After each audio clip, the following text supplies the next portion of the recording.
noches a todas, a todos, también a ti, Aredel. ¿Cómo estás? Una noche más aquí con nosotros. Una noche más que casi en vez de darle a quitar esto, le voy a dar a finalizar la transmisión. Yo creo que un día de verdad lo voy a acabar haciendo. Todavía deberíamos saber cómo funcionan estos botones, pero bueno, somos un poquito más, ¿cómo decirlo? Analógicos que digitales. Yo Bueno, una noche retrasada. más. Ya está. Una noche más nos encontramos en el Secreter de Tolkien, programa, o más bien sección, que tenemos dentro de Twitch /YouTube, de la Sociedad Tolkien Española, donde leemos y analizamos las cartas, el epistolario recopilado por Humphrey Carpenter, primero en 1981, después con esta edición revisada y ampliada de 2023. Y bueno, nos encontramos ahora mismo en esa horquilla de tiempo por la cual se ha publicado ya El Señor de los Anillos y empiezan a llegar las primeras cartas de entusiastas, de fans que se vuelcan con la obra y que tienen dudas importantes, dudas tan importantes como para escribir a Tolkien con cartas muy largas como las que nos ocupan hoy. Vamos a leer 3 cartas, son Bueno, a ver, menos de las... he de decir que a lo mejor ¿Sí? las cartas eran breves, pero era Tolkien el que escribía las cartas súper extensas.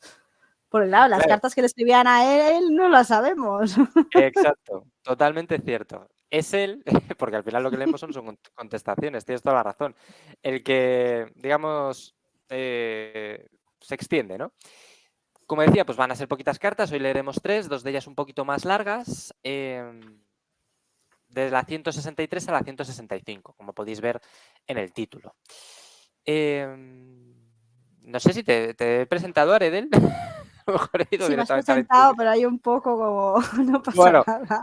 Aredel Arfeiniel está aquí conmigo, estamos aquí los dos siempre, yo con ella.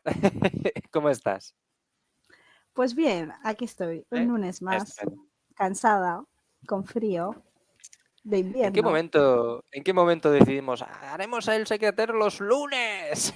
No lo sé. Pero yo No lo sé. hoy se me ha hecho un poco cuesta arriba, es decir. He dicho, "Uf, o sea, estoy reventada. ¿En qué momento? Es que es verdad que las cartas largas son más chulas porque suelen tener más chicha, pero es verdad que son más complicadas, ¿no? Bien, pues vamos con ello. Para no distraernos mucho más, empezamos con la carta número 163 a W.H. Auden. Voy a hacer una pequeña introducción a la introducción, ¿vale? Para que sepamos de quién estamos hablando. Ya hemos escuchado este nombre con anterioridad. Concretamente fue en la carta 157 a Catherine Farrer. Para que sepáis quién fue W.H. Auden, fue pues, un escritor, poeta, dramaturgo, ensayista, crítico literario, que aparece en esa carta 157 porque va a hacer un comentario, una de las primeras críticas a la comunidad del anillo, tanto en el New York Times Book, del que luego sabremos más cosas, como en el Encounter. La crítica, bueno, no me quiero adelantar, ¿no? Porque luego a lo mejor tienes tú algo. ¿Puede ser? La crítica de Auden fue la que compartimos en el programa anterior. Vale, perfecto. Si os acordáis, en el programa anterior compartimos una crítica del New York Times Book Review, Sí, eso que era es. la de Auden, que él estaba muy Eso contento es. con la crítica que él hizo. Sí, de hecho, es que no me quería meter en tu terreno y ya me he liado al final. Hoy nos toca otra distinta. Otra distinta, perfecto, es perfecto. Pues sí, para que os hagáis una idea, lo podéis ver en el programa anterior, pero bueno, resumiendo, dijo que La Comunidad del Anillo fue para él un libro emocionante y que cuando uno termina de leerlo, conoce las historias de los hobbits, los elfos, los enanos y el paisaje tan bien como conoce su propia infancia. Bueno, pues esto a Tolkien le llegó al corazón y por lo visto conocía a W.H. Auden porque pues este inglés, nacido en York, estudió en la Universidad de Oxford durante los años 30. Y probablemente, aunque no lo he encontrado con seguridad, así que no me hagáis mucho caso, no queda claro si asistió a sus clases, pero seguro estuvo en conferencias y ponencias que impartió J.R.R. Tolkien, ¿vale? Como anécdota, W.H. Auden viajó a España en 1937 para apoyar al bando republicano durante la Guerra Civil Española y que a su vuelta, además, escribió un libro de poemas titulado Spain con el fin de recaudar fondos para la ayuda médica española. Me ha parecido curioso, ¿no?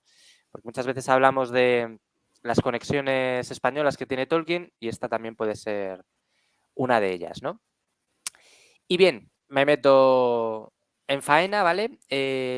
Para todas aquellas personas que dicen que Tolkien era fascista y todo ese tipo de cosas. Sí, claro. O sea, al final,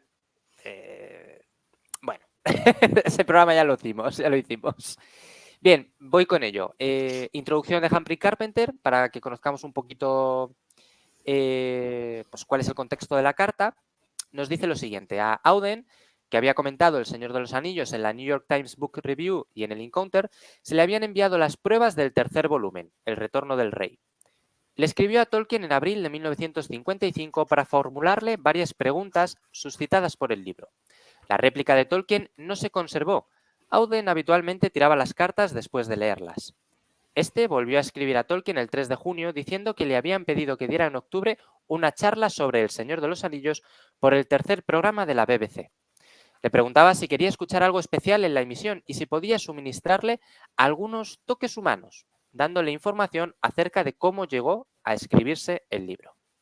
La respuesta de Tolkien se conservó porque en esta ocasión, y cuando subsiguientemente le escribió a Auden, guardó una copia en papel carbón, de la que ha sido obtenido este texto.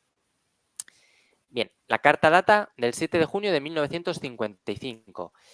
La carta es larga, son cerca de 7 páginas y para que esto no sea muy pesado, la he recortado, ¿vale? Entonces yo lo que recomiendo siempre que hacemos este ejercicio es que cojáis la carta y la leáis completa, ¿vale? Para no perder ningún matiz. No es una carta ampliada, ¿vale? La tenéis exactamente igual, tanto en la edición antigua como en la edición nueva. Dice así. Querido Auden. Yo la vieja es la nueva. O sea, enséñala. Ah, estupendo. Esta es la nueva, la de mi compañera Aredel, la vieja. Bueno, y si tenéis cualquier duda, pues nos preguntáis, no hay problema, esto se resuelve rápido. Estas son dudas fáciles. Empiezo. Querido Auden, me alegró mucho saber de usted y también comprobar que no se ha aburrido todavía. Me temo que deba prepararse para una larga carta otra vez, pero puede hacer con ella lo que quiera. De cualquier modo, la he dactilografiado para que pueda leerse velozmente. No pienso realmente que yo sea tan importante. Escribí la trilogía por satisfacción personal, llevado a ella por la escasez de literatura de este tipo que deseaba leer, y la que había estaba a menudo sumamente adulterada. La nota dice: Auden había utilizado el término trilogía en su carta para el disgusto que experimentaba Tolkien por la palabra aplicada al Señor de los Anillos. Véase además las cartas 149 y 165. El Señor de los Anillos, como historia, fue terminada hace ya tanto tiempo que puedo ahora adoptar un punto de vista impersonal sobre ella y encontrar las interpretaciones muy divertidas, aun aquellas que yo mismo pudiera hacer, que son en su mayoría post-scriptum.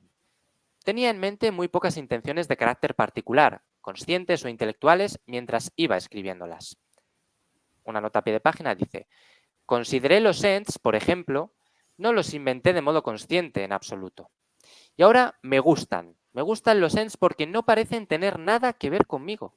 Diría que algo ha estado ocurriendo en el inconsciente por algún tiempo, y eso es lo que da cuenta de la constante sensación, especialmente cuando me atascaba de que no estaba inventando nada, sino informando de manera imperfecta, y a veces tenía que esperar hasta que lo que ocurría realmente ocurriera. Pero evocando la cuestión analíticamente, diría que los Ents se componen de filología, literatura y vida. Deben su nombre a los Eald Entagework de los anglosajones y a su conexión con la piedra. Esta parte de la historia es consecuencia, creo, de la amarga desilusión y disgusto sufrido en días escolares por la pobre utilización que hace Shakespeare de la llegada del gran bosque de Birnam a la alta colina de Dunsinane. Deseaba inventar un medio en el que los árboles pudieran realmente marchar a la guerra. continúo la carta. En la que usted y yo... No, perdón. Sí. Excepto unas pocas críticas deliberadamente despreciativas como las del volumen 2 en el New Statesman, en las que usted y yo fuimos denostados con términos tales como pubescente e infantilismo. Una nueva nota a pie de página dice que según Mount Richardson escribió: es todo lo que puedo hacer por abstenerme de gritar: adultos de todas las edades, uníos contra la invasión infantilista. El señor Auden se ha sentido siempre cautivado por el mundo puber de las sagas y el aula. Hay pasajes en The Orators que no difieren demasiado de la jovitería de Tolkien. Pues una mala crítica. Y ahora sí continúo con la carta. Perdonad estas dos interrupciones. En un sentido más amplio, supongo, es imposible escribir una historia que no sea alegórica en la proporción en que cobre vida, pues cada uno de nosotros es una alegoría, encarnada en un cuento particular e investida con las ropas del tiempo y el lugar, verdad universal y vida perdurable. De cualquier modo, la mayor parte de la gente que ha disfrutado de El Señor de los Anillos ha sido afectada primordialmente por ella como historia estimulante, y así fue como se la escribió. Para volver, si puedo, a los toques humanos y a la cuestión del momento en que comencé, esto es más bien como preguntarle al hombre cuándo comenzó el lenguaje. Fue la evolución inevitable, aunque condicionada de un dar a luz. Esto ha sido siempre algo mío. La sensibilidad a la estructura lingüística, que me afecta emocionalmente tanto como el color y la música, el apasionado amor por las cosas que crecen y una profunda respuesta a las leyendas. Digo esto sobre el corazón porque tengo lo que algunos podrían llamar un complejo de Atlántida, heredado de mí, supongo, por solo uno de mis hijos, el segundo hijo de Tolkien, Michael. Aunque no lo supe hasta recientemente, y él no sabía que yo lo tuviera. Me refiero al terrible sueño recurrente que empieza con la memoria de la gran ola, levantada como una torre que avanza ineluctable por sobre los árboles y los campos verdes. Se lo he legado a Faramir. Doy un salto. Asistí a la King Edward's School y me pasé allí la mayor parte del tiempo aprendiendo latín y griego, pero también aprendí inglés, no literatura inglesa, excepto Shakespeare, que me disgustó cordialmente. Los principales contactos con la poesía se produjeron cuando fue preciso traducirla al latín. La fascinación que tenían para mí los nombres galeses, aun cuando los viera solo en camiones cargados de carbón, incluso desde pequeño, es una de ellas. Sin embargo, cuando pedía información, la gente solo me daba libros incomprensibles para un niño. No aprendí nada de galés hasta que fui un estudiante ya mayor y encontré en él un constante deleite, tanto lingüístico como estético. El español es otra. Mi tutor era en parte español y yo, a comienzos de mi adolescencia, cogía sus libros e intentaba aprender esa única lengua romance que me procura el placer particular del que hablo. No es exactamente lo mismo que la mera percepción de la belleza. Bueno, aquí voy a hacer un inciso. La persona de la que habla es el padre Francis Morgan. No sé si se ve la cámara, sí. Si queréis saber más sobre la conexión española de Tolkien, siempre intentamos recomendar libros. Este es de un socio honorífico de la asociación, José Manuel Fernández Bru. Su apodo es Gimli. Y es muy, muy interesante, ¿vale? Habla sobre el padre Francis Morgan, que es la persona que se va a encargar tanto de Tolkien como su hermano Hilary, y pues cuenta esos primeros años, ¿no? Y está muy, muy chulo. Vale. Miembro Continúo. fundador de la Sociedad Tolkien Española. Miembro fundador de la Sociedad Tolkien Española, eso es. Si tenéis más dudas, también os los dejáis en comentarios, chicos y chicas. Bien, después del gótico, lo más importante fue el descubrimiento en la biblioteca del Exeter College de una gramática finlandesa. Fue como el descubrimiento de una entera bodega llena del vino más asombroso de una especie y un sabor nunca degustados antes. Me intoxicó por completo y abandoné el intento de inventar una lengua germánica no registrada y mi propia lengua, o series de lenguas inventadas, se volvió densamente finlandesa, tanto en su estructura como en su fonética. Todo esto como marco de las historias, aunque las lenguas y los nombres no pueden para mí separarse de ningún modo de ellas. Intenté escribir un cuento por primera vez poco más o menos a los 7 años. Era sobre un dragón. No recuerdo nada de él, salvo un hecho filológico. Mi madre no dijo nada del dragón, pero señaló que no era posible decir un verde dragón grande, sino un gran dragón verde. Esto, para que os hagáis una idea, en inglés sería: no es posible o no era posible decir a green great dragon, sino a great green dragon. Y Tolkien dice: el hecho de que recuerde esto es posiblemente significativo, pues no creo haber intentado escribir otro cuento durante muchos años y emprendí el estudio del lenguaje. Bueno, dice, me pregunté por qué y me lo pregunto todavía. Mencioné el finlandés porque esa fue la lengua que disparó el cohete en la historia. Algo en el aire del Kalevala me atrajo inmensamente, aun en la pobre traducción de Kirby. Pero el comienzo del Legendarium, del que la trilogía forma parte, es su conclusión, fue un intento de reorganizar un fragmento del Kalevala, especialmente el cuento de Kullervo, el desdichado, según una forma propia. Aquí está hablando de los hijos de Húrin. Aunque la primera verdadera historia de este mundo imaginario, casi plenamente formado, tal como existe ahora, fue escrita en prosa durante un permiso por enfermedad a finales de 1916, La caída de Gondolin. El Hobbit, en un principio, no tenía conexión alguna, aunque inevitablemente quedó incluido en la circunferencia de una construcción más amplia, y hasta llegó a modificarla. Por desgracia, en la medida en que yo fui consciente de ello, estuvo concebido como historia para niños. Todo lo que recuerdo del comienzo del Hobbit es estar sentado corrigiendo ensayos de promoción en el imperecedero cansancio de la tarea anual que se nos impone sin paga en las academias. En una hoja en blanco garrapateé: en un agujero en el suelo vivía un hobbit. No sabía Un y no sé por qué. agujero en la tierra. Por largo tiempo no hice nada. Sí, aquí es verdad que pone en la tierra, pero como lo he dicho mentalmente, he dicho suelo, fíjate, es un agujero en el suelo, ¿no? En el Hobbit. A ver, bueno, vale, lo revisaremos. Pero puede ser que sea un problema de la traducción de las cartas.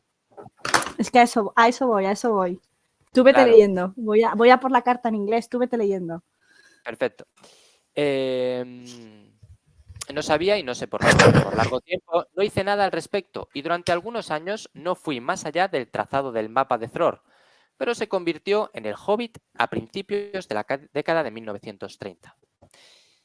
Bien, aquí sí que me gustaría, en lo que mi compañera busca, si exactamente pone lo que realmente debería poner en lo que pone en las cartas corresponde con lo que pone en el Hobbit, y yo mientras os voy a poner un vídeo de una anécdota muy divertida, precisamente esta que acabamos de leer, de la BBC. Yo creo que si le doy aquí a presentar y a compartir pantalla, lo podréis ver.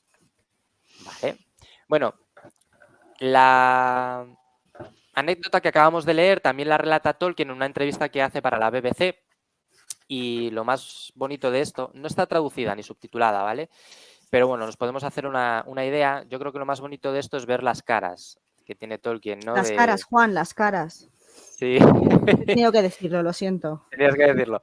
Y no sé, como se le ve feliz. Yo le veo como que es una anécdota que le concede plenitud, ¿no? Al espiritual, con plenitud de corazón. Yo le veo y la cuenta muy contento, ¿no? A ver, no sé si la podéis ver. Sí, vale. Voy a intentar darle y tú me dices si se oye o no. The actual beginning, though it's not really the beginning, but the actual flashpoint was, I remember very clearly. I can still see the corner in my house in 20 Northmore Road where it happened. I got an enormous pile of exam papers there, and marking school examinations in the summertime is an enormous, very laborious, and unfortunately also boring. And I remember picking up a paper, and actually, if I nearly gave an extra mark for it, extra 5 marks. One page on this particular paper was left blank. Glorious. Nothing to read. So I scribbled on it. I can't think why. In a hole in the ground there lived a hobbit. I think that was eventually published in 1937. Ahí está. Vale, aquí dos cosas quería comentar. La primera de ellas es cuando dice que ve el examen en blanco y dice glorious. O sea, es como menos trabajo, ¿no? Es que bien que este alumno no ha escrito nada. Glorious. Y luego, una anécdota personal es que una vez estuve en una charla, no diré de quién, y el ponente estuvo cerca de 15 minutos hablando sobre lo mucho que le gustaba el gesto que hace Tolkien en esta entrevista, que hace así, pero fácil 15 minutos estuvo. Ay, Creo que Dios sé mío. quién es. No diremos el nombre. Perfecto, pues continúo. Como El Hobbit tuvo gran éxito, se solicitó una continuación y las remotas leyendas élficas fueron rechazadas. El lector de un editor dijo que estaban demasiado atestadas con una especie de belleza céltica que en grandes dosis enfurecía hasta la locura de los anglosajones. Es muy probable que tuviera razón. De todos modos, yo no estaba preparado para escribir una continuación, en el sentido de otra historia para niños. Había estado pensando en los cuentos de hadas y su relación con los niños. Incluí algunas de las conclusiones en una conferencia que pronuncié en St. Andrews, que finalmente amplié y publiqué en un ensayo. Se refiere al ensayo sobre los cuentos de hadas. Como expresaba la idea de que la conexión trazada en la mente moderna entre niños y cuentos de hadas es falsa y accidental, y malogra los cuentos en sí misma, y también para los niños. Quise intentar escribir una historia que no estuviera en absoluto dirigida a los niños. Naturalmente, me encontré con que tenía que hacer un trabajo enorme, pues debía encontrar una vinculación con el Hobbit, pero aún más me costó el marco mitológico. El Señor de los Anillos es solo la parte final de una obra casi el doble de voluminosa. Hemos hablado de ellos, se refiere al Silmarillion. Por supuesto, durante la guerra no hubo a menudo tiempo para nada racional. Eso no significa, por supuesto, que la idea principal de la historia fuera un producto de la guerra. Cambia de tema. Ya conocía a Tom Bombadil, pero nunca había estado en Bree. Me impresionó ver a Trancos sentado en un rincón de la posada y no sabía más que Frodo acerca de él. Las minas de Moria habían sido nada más que un nombre y mis oídos mortales jamás habían escuchado hablar de Lothlórien antes de llegar allí. Sabía que los señores de los caballos estaban muy lejos, en los confines de un antiguo reino de los hombres, pero el bosque de Fangor fue una aventura imprevista. Nunca había oído hablar de la casa de Eorl, ni de los senescales de Gondor. Lo más inquietante de todo es que nunca se me había revelado la existencia de Saruman, y me sentí tan desconcertado como Frodo cuando Gandalf no apareció el 22 de septiembre. No sabía nada de las Palantiri, aunque en el mismo instante en que la piedra de Orthanc fue arrojada desde la ventana, la reconocí y supe la significación del verso folclórico que me había estado rondando la cabeza. 7 estrellas y 7 piedras y un solo árbol blanco. Estos versos y nombres afloran, pero no siempre se explican. Todavía tengo todo por descubrir acerca de los gatos de la reina Beruthiel. Bueno, una nota a pie de página dice: estoy seguro de que en una noche cerrada encontraría el camino de vuelta más fácilmente que los gatos de la reina Beruthiel. Esto se lo dice Aragorn de Gandalf en El Señor de los Anillos, libro segundo, capítulo cuarto. Y luego se habla más de ello en los cuentos inconclusos. Para quien no sepa quién es la reina Beruthiel, es una de las reinas de Gondor de la tercera edad. Era una númenoreana negra, bueno, sobre todo famosa porque tenía muchísimos gatos. He buscado la etimología, aunque su significado no está glosado concretamente, puede ser una derivación de reina esposa suprema, y que sería Bereth, si es femenino, y Ruth, ira. O sea, algo así como Beruthiel sería como reina iracunda, ¿vale? No obstante, los númenoreanos negros no usaban las lenguas élficas, así que este título sería previo, sería de Gondor. Bien, la reina Beruthiel mola mucho. Finalmente, bueno, ahora me estoy volviendo verdaderamente garrulo. Espero que no se haya aburrido de muerte. Con los mejores deseos, suyo, J.R.R. Tolkien. Bien, pues aquí acabaría mi carta. Cuéntame, ¿qué te parece?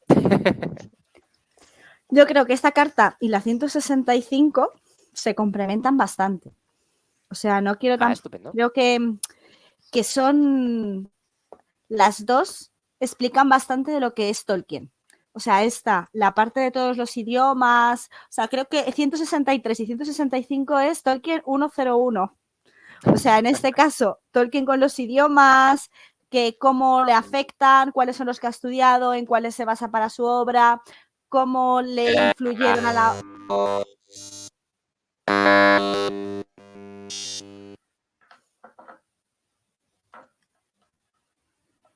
¿Ya?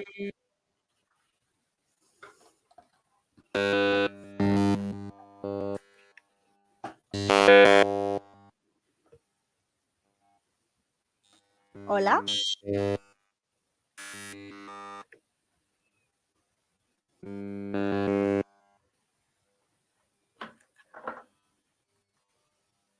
Hola. ¿Se me oye?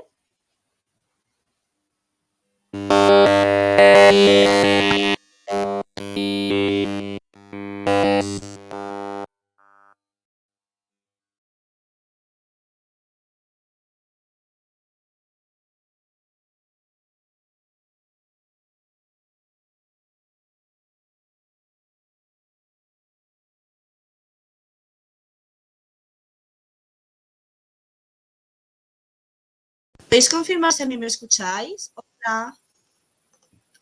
Hola. Hola. Ah, te escucho mal. A ver, habla, Rorro. ¿Escucháis bien a Rorro o soy yo la que le escucha mal?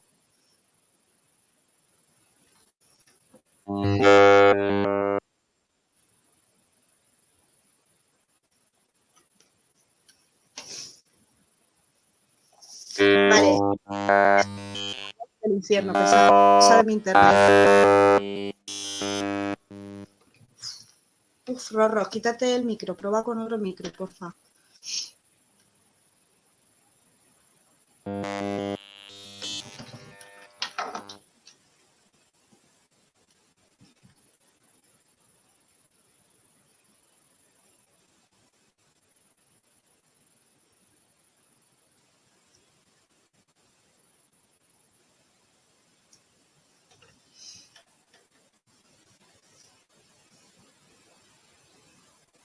Ahora no te escuchamos con la esta del demonio, pero no te escuchamos directamente. Nada, no se te escucha nada.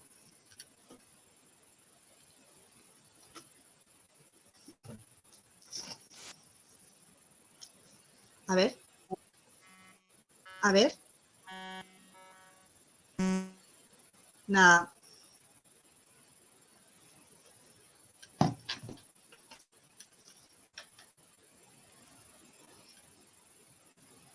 Prueba con unos cascos de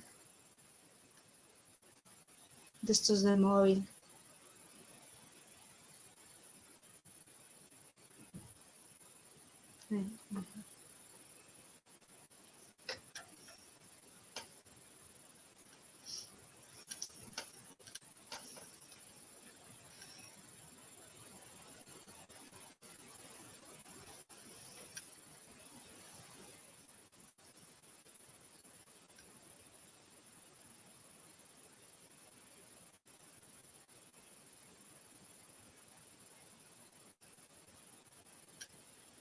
Tú nos oyes porque yo nosotros a ti no. Mira en configuración porque puede que te esté cogiendo en el micro que no es.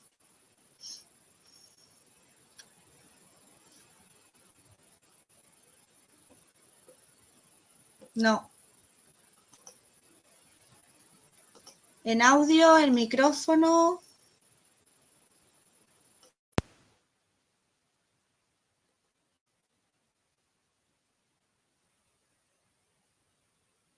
¿Cuál es este? Bueno, no sé por qué te pregunto cuál es esa, no te voy a escuchar. Si quieres, escríbeme por el chat privado.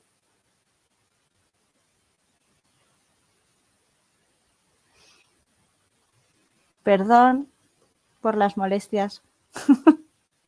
Perdón por cosas del directo. Bueno, vale, pues voy a continuar yo con la carta, ¿vale? Mientras él lo va arreglando. ¿Quieres que continúe con mis cartas o comento la tuya, Amrod?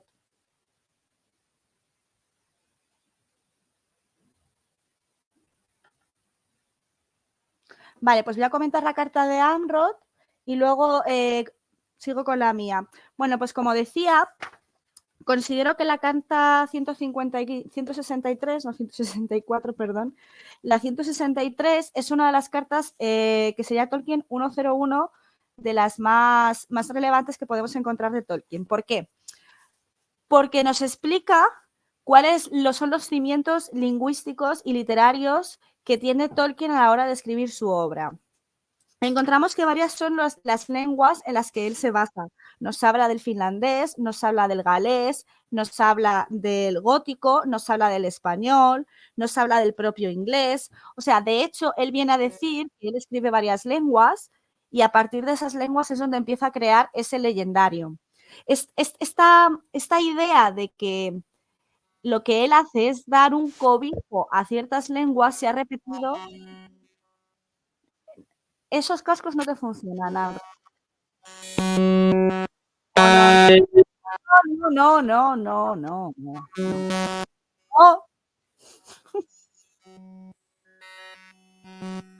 Digo, te voy a silenciar, porque es que si no, no se me oye. Vale, de silencio. Hasta que se quiten los cascos. Entonces, esta idea que se ha comentado en varias ocasiones de que lo que hace Tolkien es realizar una literatura y realizar todos estos textos para dar un cobijo a unas lenguas, diríamos que es demasiado simplista. Y normalmente las razones por las cuales se ha utilizado este argumento se debe a esta carta. Porque él viene a decir, sí, bueno, yo tenía esto y decidí crear tal, pero no. O sea, él utiliza las lenguas, pero ya tenía todas estas ideas que lleva escribiendo desde el año 17 y él mismo lo dice. Yo desde que era pequeño escribía sobre unos dragones, es verdad que luego no escribí cuentos, pero ya desde el año 1916 escribe La caída de Gondolin. Ya desde el año 1918 tiene el descaro de leer la Exeter College Club. Escribe mucho más durante la Primera Guerra Mundial, el año 17, en el año 18. O sea, que sería como uno de estos comienzos para entender un poco a Tolkien y cuando él empieza allá a sentirse cómodo para ir explicando un poco cuáles son sus principales influencias. De hecho, hay un punto en el que incluso decide aventurarse un poco a hablar de la ¿cómo se dice? De la alegoría. Luego continúa también un poco con la carta. De nuevo vuelve a hablar de los cuentos de hadas, de los cuales ya hablamos en una carta anteriormente. ¿Se te escucha ya, Ambro? ¿Puedes hablar? Hola. ¿Ahora? Sí, has vuelto. He vuelto. Has vuelto. Los auriculares, estos son nuevos. Me han durado 3 secretes. Bueno, luego si quieres miramos.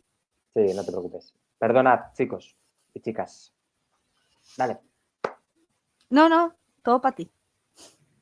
No, bueno, como he ido realmente comentando sobre la marcha la carta, yo sé que no me termino de aclarar si prefiero leer toda la carta de golpe y luego comentarla o si leer a cachos, interrumpir y ir comentando. Hoy he optado por esta opción, pero bueno, yo creo que es una carta muy interesante en el sentido en el que nos habla, en primer lugar, de que el marco fundamental de toda su obra son las lenguas y de cómo conoció las lenguas. Se lo está contando de una forma como muy personal y muy íntima. Luego, también nos habla sobre los distintos poemas que escribe, sobre lo que es El Señor de los Anillos. No llega a decir un complemento, pero sí que dice la parte final o el epílogo de una obra muchísimo más grande. Como siempre, Tolkien aprovecha cualquier oportunidad para hablar a la gente del Silmarillion, así es. Los problemas de sincronización con el Hobbit, cómo comenzó a ser el Hobbit. A mí os he puesto el vídeo porque me parece una de las anécdotas más chulas que tiene Tolkien, ¿vale?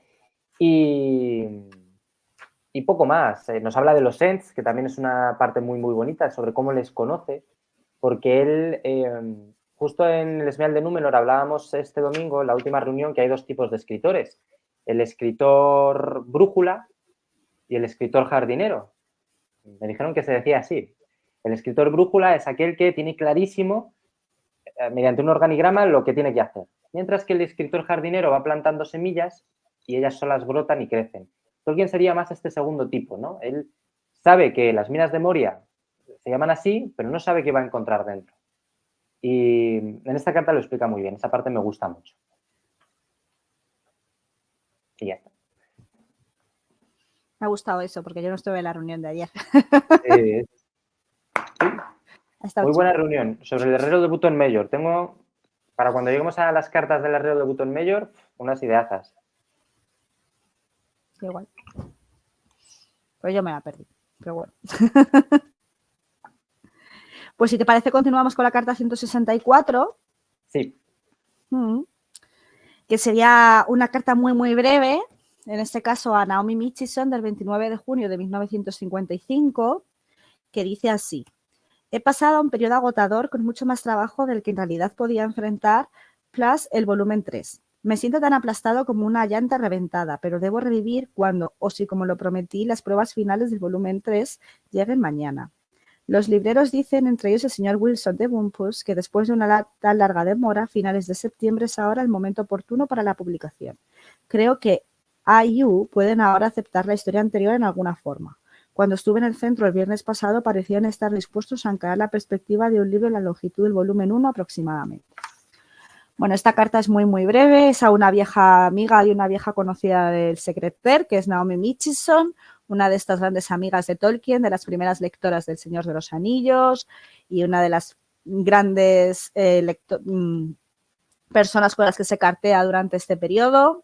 Vemos que está preparando ya, deberá terminando ya el retorno del rey, que ya parece que lo ha terminado de entregar, está con las pruebas finales. Se va a publicar, parece que para septiembre, y parece, que le han dicho que puede que haya un volumen sobre el Silmarillion. Jaja, spoiler, no va a suceder. Pero bueno, soñar es gratis. Está ilusionado. Ya veremos cómo sus ilusiones se rompen, como los de todo el mundo en esta sociedad. Pero bueno. Al menos la han publicado el Señor de los Anillos. ¡Ah! Y no voy a comentar más de esta carta, la verdad. No sé si quieres comentar tú algo.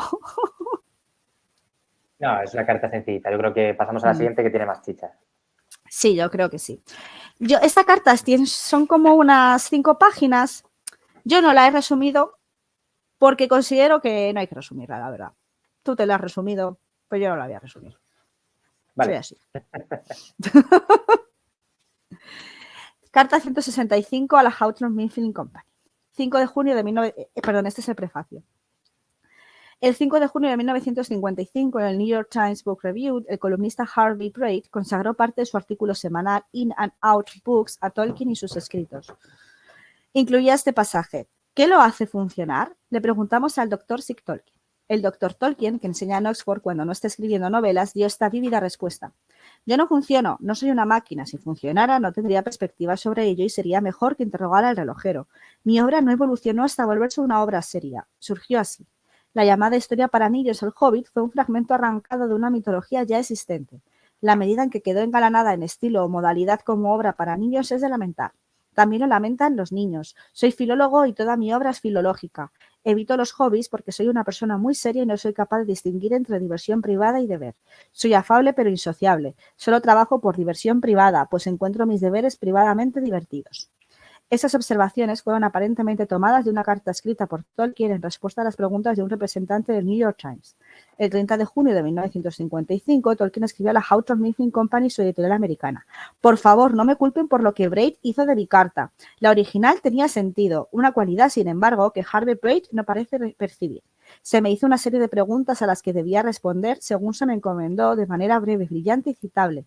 Por mera piedad, por algún otro que quiera obtener información, incluyo unas pocas notas sobre algunos puntos no relacionados con mi currículum vitae que puede obtenerse en libros de referencia.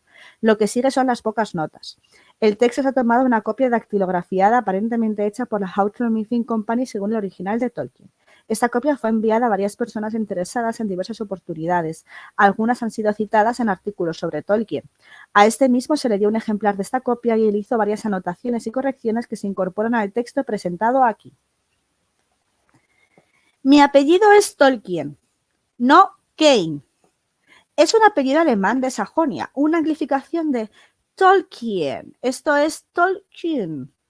Pero, excepto como vía ortográfica, este hecho resulta tan falaz como todos los hechos en crudo. Porque no soy temerario, foolhardy. El nombre, escrito en esta forma, también penetró en los...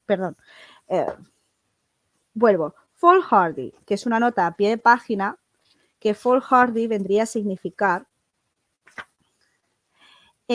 la significación inglesa de Tolkien. O sea que Tolkien vendría a ser foolhardy, que es temerario en inglés. Esto es un juego de palabras inglés-alemán español, que os tengo que explicar, ¿vale? En alemán, al margen de lo que haya sido algún remoto antepasado. Migraron a Inglaterra hace 200 años y se volvieron pronto intensamente ingleses, no británicos, aunque siguieron siendo musicales, un talento que desdichadamente no descendió sobre mí. Nota a pie de página. El nombre, escrito en esta forma, también penetró en los Estados Unidos hace 2 o 3 generaciones desde el Canadá. Recientemente mantuve alguna correspondencia con una familia de Texas. De hecho, soy mucho más Suffield. Suffield era el apellido de soltera de la madre de Tolkien. Una familia proveniente de Evesham en Worcestershire. Y es mi madre que me enseñó, hasta que obtuve una beca en la antigua escuela primaria de Birmingham, que debo mi gusto por la filología, especialmente de las lenguas germánicas y por la novela. Soy en verdad en términos ingleses de la Tierra Media Occidental y solo me encuentro en casa en los condados de los límites galeses. Y según creo, tanto debo a la ascendencia como a la oportunidad que mis intereses infantiles y profesionales se centren en el anglosajón, el inglés medio oeste y el verso aliterado. También la lengua galesa me parece especialmente atractiva.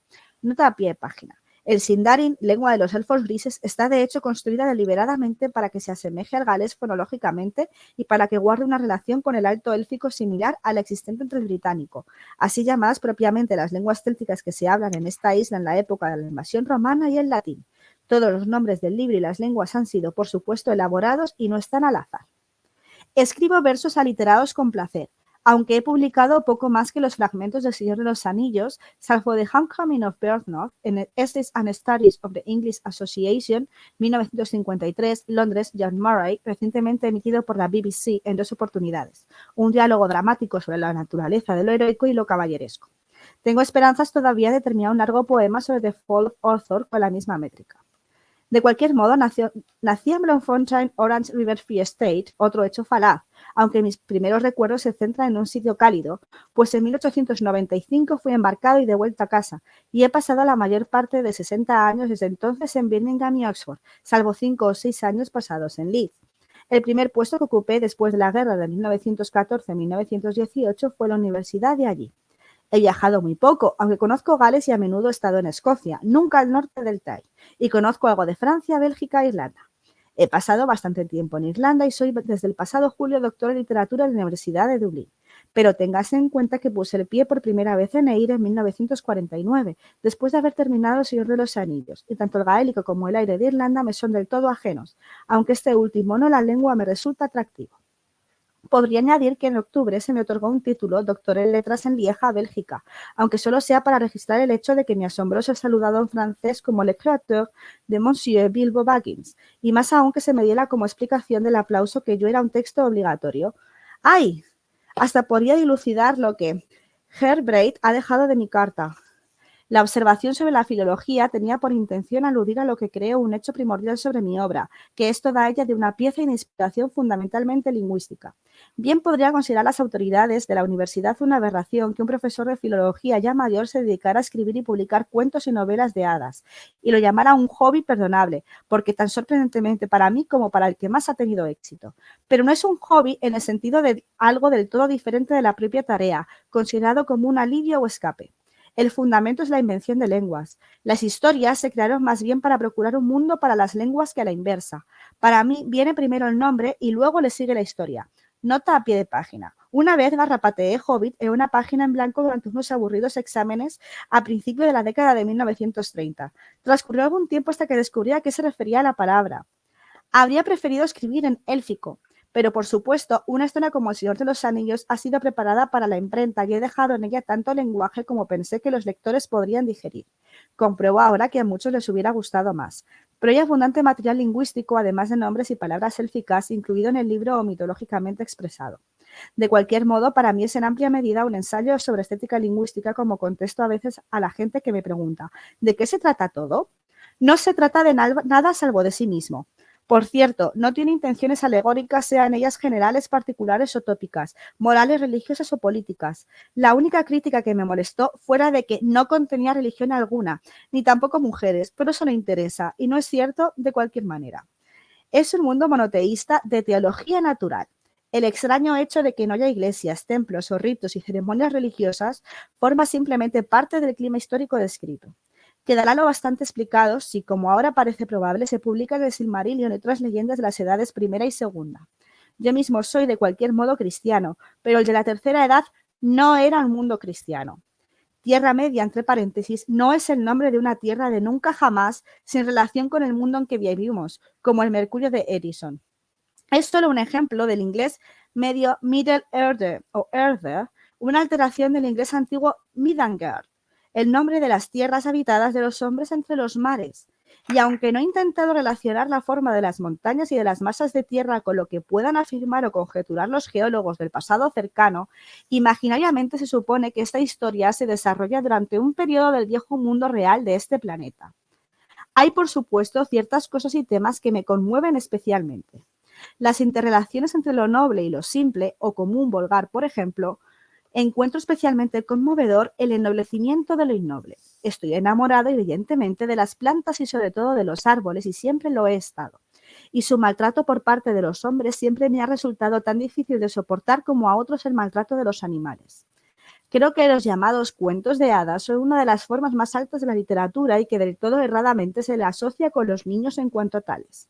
Pero he expresado mis opiniones acerca de ese tema en una conferencia pronunciada en St. Andrews, en la Fundación Andrew Lang y finalmente publicada en Essays Presented to Charles Williams por la Oxford University Press como On Fairy Stories.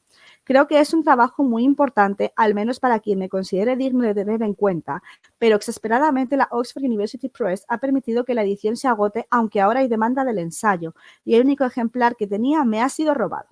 Sin embargo, podría encontrárselo todavía en una biblioteca o yo podría hacerme de un ejemplar. Si todo esto resulta oscuro, verboso y autocomplaciente y nada brillante o revenicitable, perdóneme. ¿Hay algo más que le gustaría que dijera? Sinceramente suyo, John Ronald Reuel Tolkien. Postdata. El libro, por supuesto, no es una trilogía. Eso y los títulos de los volúmenes son un disparate considerado necesario para la publicación por causa de su longitud y su coste. No existe verdadera división en tres, ni ninguna de sus partes es inteligible por sí sola. La historia se concibió y se escribió como una totalidad y las únicas divisiones naturales son los libros primero a sexto que originalmente tenían título. Ahora viene un corte introducido por Humphrey Carpenter que dice así. La mayor parte de la porción central de estas aseveraciones autobiográficas se incorporaron a un artículo, Tolkien on Tolkien, aparecido en el número de octubre de 1966 de la revista Diplomat. Este artículo incluía 3 párrafos que no figuran en el texto que precede y que presumiblemente se escribieron circa 1966. Y dicen así. Este asunto se originó en tiempos tan remotos que podría decirse que empezó al nacer yo. A los 6 años aproximadamente traté de escribir unos versos sobre un dragón, de los que no recuerdo nada, salvo que contenía la expresión un verde dragón grande y que quedé desconcertado durante largo tiempo cuando se me dijo que debería ser un gran dragón verde. Pero la mitología y las lenguas con ella asociadas empezó a cobrar forma por primera vez durante la guerra de 1914-1918. La caída de Gondor y el nacimiento de Arendil fue escrito mientras estaba de licencia en el hospital después de haber sobrevivido a la batalla del Somme en 1916. El semillero de la mitología, la materia de Lucien, Tinubio y Beren, se dio en un pequeño valle boscoso lleno de cicutas o algún otro umbelífero blanco, cerca de Ross, en la península de Holderness, donde iba ocasionalmente cuando me lo permitían mis deberes en la guarnición Humber en 1918. Finalmente y de manera gradual empecé a escribir El Señor de los Anillos para propia satisfacción. Por supuesto sin éxito, de cualquier modo no por sobre el 75%. Pero ahora, cuando la obra ya no está caliente y no es tan inmediata ni personal, ciertos rasgos de ella y en especial ciertos pasajes todavía me conmueven profundamente. La médula sigue estando en la descripción de Kerin Amroth, final del volumen 1, libro 2, capítulo 6. Pero lo que más me impresiona es el sonido de los caballos de los Rohirrim al cantar el gallo. Y lo que más me apena es la incapacidad de Gollum justo de arrepentirse cuando Sam lo interrumpe.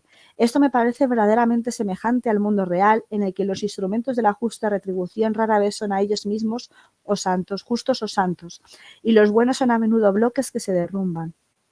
Nada me ha asombrado más, y creo que también a mis editores, que la buena acogida con que se recibió El Señor de los Anillos. Pero por supuesto es para mí una constante fuente de consuelo y regocijo. Y me es posible decirlo, un ejemplo de singular buena fortuna, muy envidiada por algunos de mis contemporáneos. Gente maravillosa compra todavía el libro y para un hombre retirado eso es ocasión de sentirse agradecido y consolado. Bueno, esta carta habéis visto que es la 101, de verdad yo creo que @Sociedad Tolkien Española cuando entra una persona nueva a la sociedad Tolkien, @comisión de acogida, deberíais mandar esta carta. ¡Pum! Esto es Tolkien. Este es el resumen que hace Tolkien de lo que es él.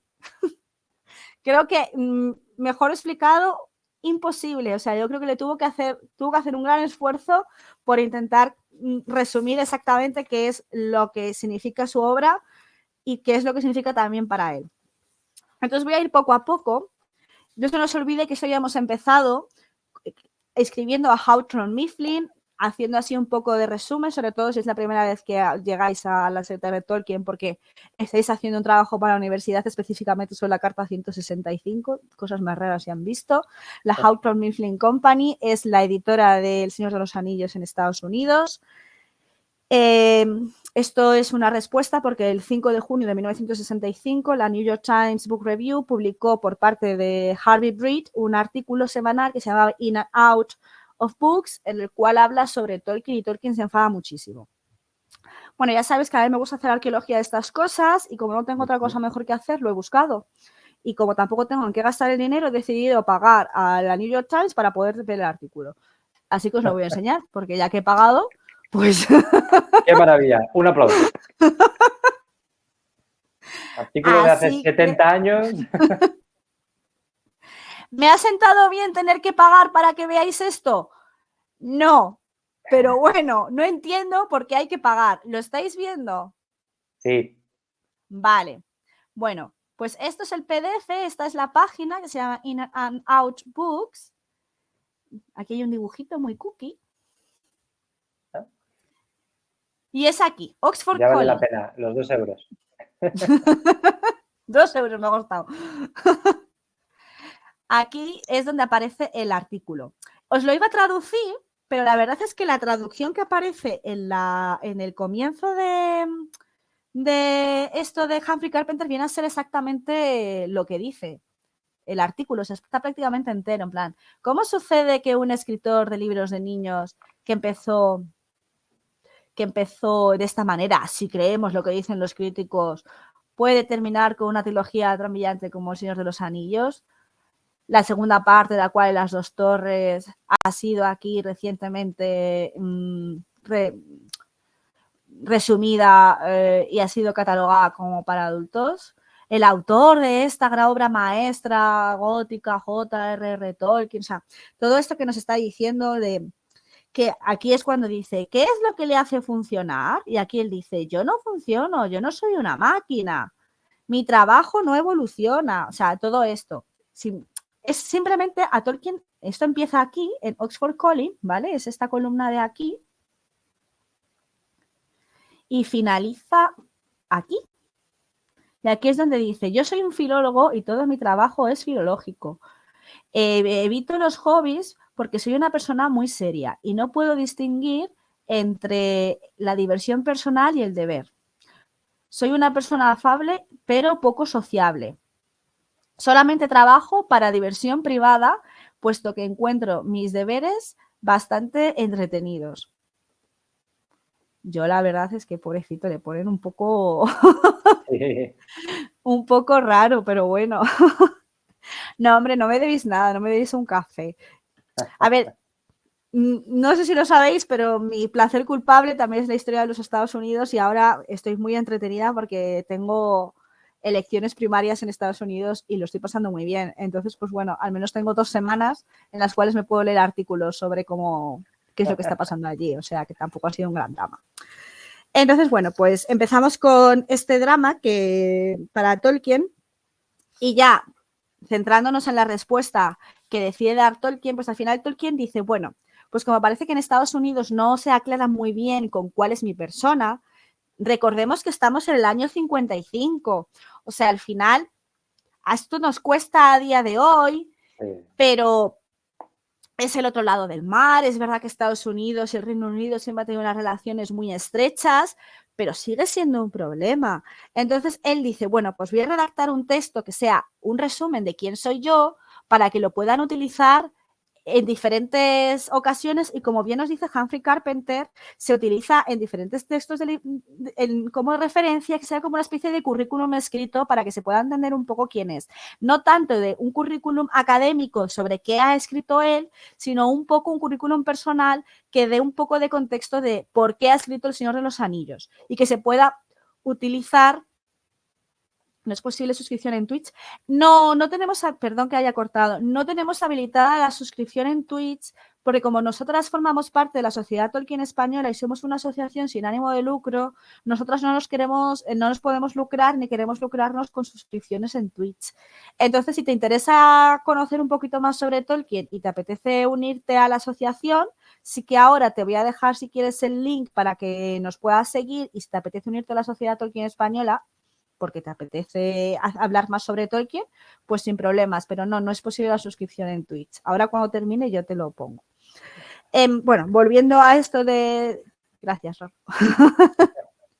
Volviendo aquí a Tolkien, primero me parece súper interesante todos sus conocimientos sobre los apellidos. O sea, me parece porque es como súper Tolkien, ¿no? Él sabe perfectamente de dónde viene su apellido, que su apellido es alemán de Sajonia. Primero, cómo lo escriben mal, que lo escriben Tolkien en vez de escribir Tolkien. Me parece también, soy súper fan de que se escriba con una familia de Texas que también se apellida así porque le hace más ilusión. Es que eso es algo como súper Tolkien. O sea, es que es algo que tú no lo sabes, pero dices, es que esto es algo que Tolkien haría. Entonces me parece como súper tierno y súper cookie. Me encanta también el juego de palabras que hace con Foolhardy, que no sé si lo has llegado a escribir por aquí. O Sí. no, sí, lo has puesto por aquí. O sea, es ese juego de palabras y tal que hace. Y luego, pues, bueno, lo pongo ahora. Lo vuelvo a poner, no te preocupes, sigue. Que sería como el juego temerario.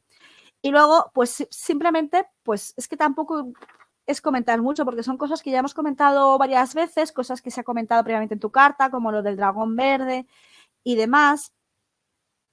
Y luego, pues sobre todo, lo que más me ha llamado la atención y que sí que quiero señalar son tres cosas. La primera es no tanto sobre lo de la religión, porque ya hablamos, no sé si fue en el programa anterior o justo hace 2 programas, sobre la religión en El Señor de los Anillos. Entonces no quiero volver a volver sobre el tema de la religión, sobre todo si se está en Númenor, si no está en Númenor, porque ya tuvimos un programa muy extenso, de hecho con una carta muy extensa sobre este tema, que fue hace 2 programas, ahora que me acuerdo.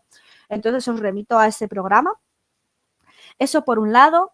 Por otro lado, la única crítica que me molestó fue la de que no contenía religión alguna, ni tampoco mujeres, pero eso no interesa y no es cierto de cualquier manera.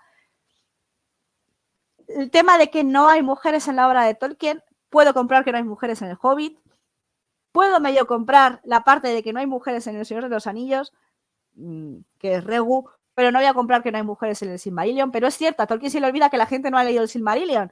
Entonces, claro, pues a veces pues hay un problema, es verdad.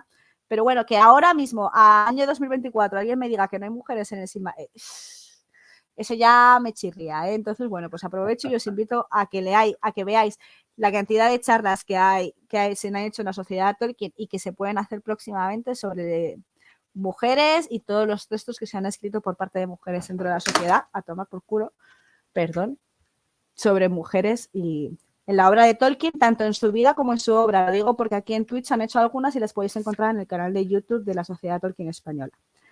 El otro tema que me ha parecido muy interesante es la utilización del término de la Tierra Media y de dónde sale. Por si acaso se ha quedado ahí un poco en el olvido, sería solo un empleo del inglés medio, Middle Erde o Erde, una alteración del inglés antiguo Midan-Gerd, el nombre de las tierras habitadas de los hombres entre los mares. O sea, me parece pues bastante bonito y que él explique de dónde surge el término Middle Earth, el término de la Tierra Media, y que al final, como hemos comentado varias veces, que ningún término del Señor de los Anillos está puesto al azar y que no tenga y que tenga un sentido. Me parece que puedes entrar al artículo y mostraría añadirlo al libro de las cartas con vuestro permiso. Sí, lo voy a centrar. Es que vienen 2 columnas, a lo mejor. Vienen 2 columnas. Te dejo aquí un rato y luego te pongo la otra, ¿vale? O quítale, en vez de ponerlo al 100%, bueno, es que a lo mejor se verá peor, ¿no? No, es que lo pongo así un rato y luego pongo la otra. No pasa nada. Esto por un lado.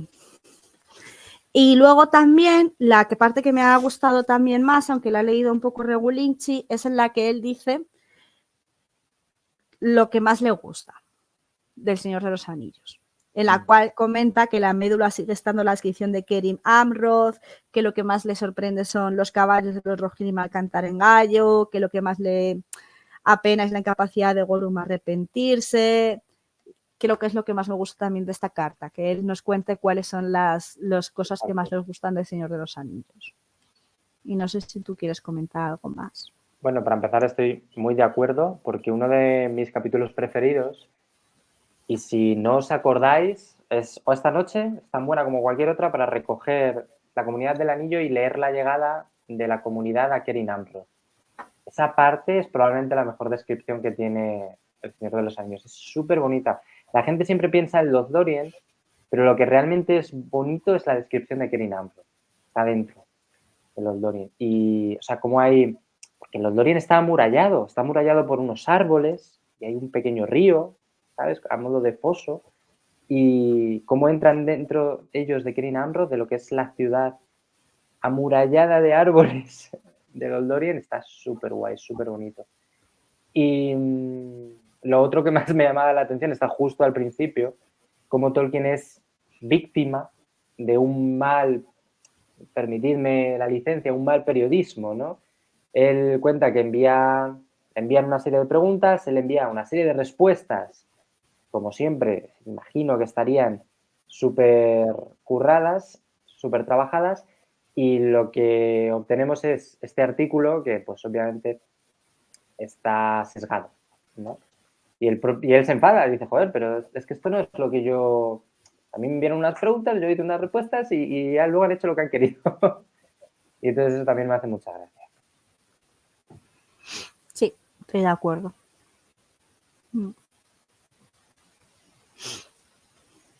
Pues Y ya nada, nos estaría. ha quedado así un programa chulo.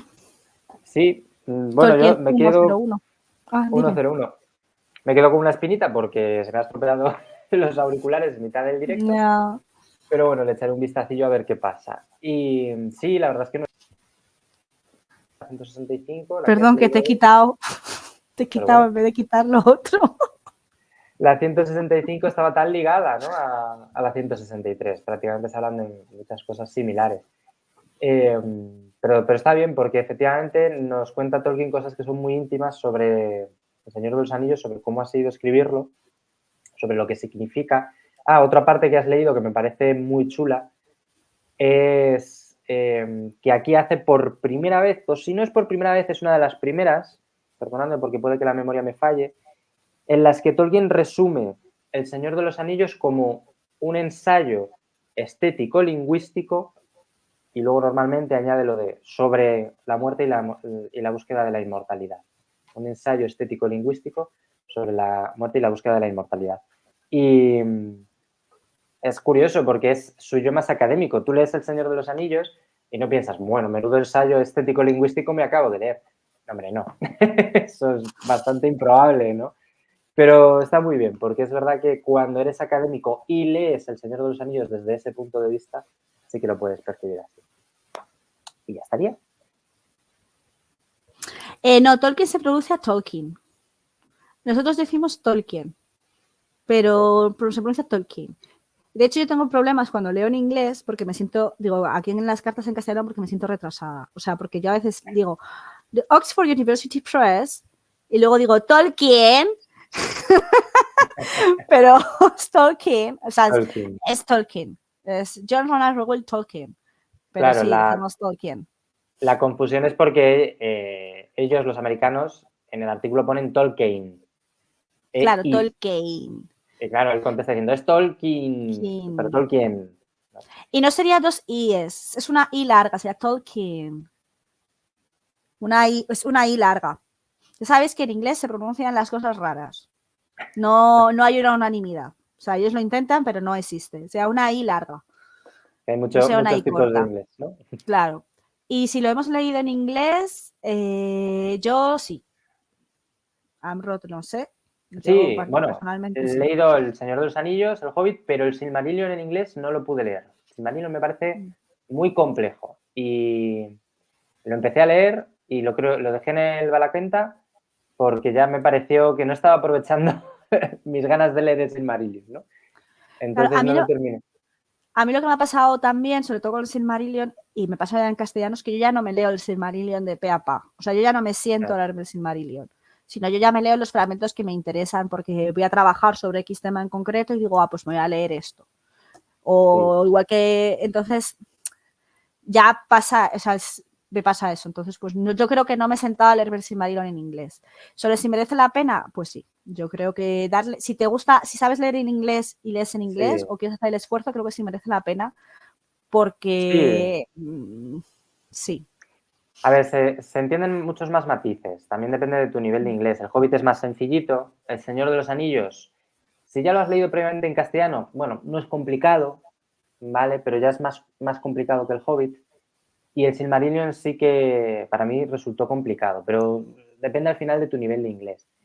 Merece la pena en el sentido en el que muchos aspectos, sobre todo los poemas, se leen muchísimo mejor en inglés. Los poemas, cuando Tolkien los escribe en base a una serie de métricas anglosajonas, en donde es muy importante la literación. Y cuando tú lees el One Ring to Rule Them All, un anillo para gobernarlos a todos en inglés, tiene mucha más potencia. Entonces sí que yo los recomendaría, pero obviamente pues depende del nivel de cada uno. Sí, de hecho yo justo iba a comentar que todos estos libros que se han editado posteriormente por Christopher, de estos tipo, pues La caída de Arturo, La leyenda de Sigurd, bueno, están bilingües, o sea, todos estos, si no están traducidos en bilingüe como puede ser La leyenda de Sigurd, sí que yo les echaría un tento en inglés porque tiene más gracia, la verdad. Sí, al final Tiene todo lo más que son sentido. poemas, mejor leerlo en inglés. Y de hecho las ediciones, lo comentábamos no hace mucho, las ediciones que ahora saca Minotauro que son bilingües, como, bueno, yo leí hace poco El hijo de Bernard, pues se agradece poder tenerlo en inglés y en castellano, en español. Y eso. Oye, qué bien, ¿cuántas preguntas ha habido al final? Imaginar leer a Tolkien en euskera. Hombre, tiene que ser complejo. Bueno, yo, Sí, para mí verdad, seguro sí. que no tengo ni idea de euskera. Bueno, sí, me dijo mi compañera que corazón es algo así como golpear 2 veces. Ay, pero no recuerdo y me pareció súper bonito. No sé si lo sabías. Yo sé decir, no tengo ni idea. El euskera es una cosa que siempre he querido aprender porque me parece súper bonito. Sí, O sea, me parece pues que suena súper bonito. la palabra para definir corazón, la palabra de corazón es golpear 2 veces. Y era también una palabra muy bonita, pero mi memoria me... Qué bonito. Me parece súper bonito. Sí. Pues nada, ya, pues Muy bien. iba Duolingo euskera, pero como Duolingo utiliza IA, pues ya no uso Duolingo. Vale. Bueno, pues nada. Pues nada, buena nit, egun off, sé que no se dice así, pero es que me hace gracia, egun on, egun off. Muchas gracias a todos por venir y a todas. Y bueno, pues nos vemos inicialmente en 3 semanas, si no me equivoco. Sí, esta vez sí, 3 semanitas. Continuaremos a partir de la carta 166 y con este fragmento, esta horquilla en la que estamos hablando de dudas, de las primeras dudas que tienen los primeros lectores del Señor de los Anillos. Muchas gracias a todos, gracias a Redel y nos vemos próximamente. Adiós.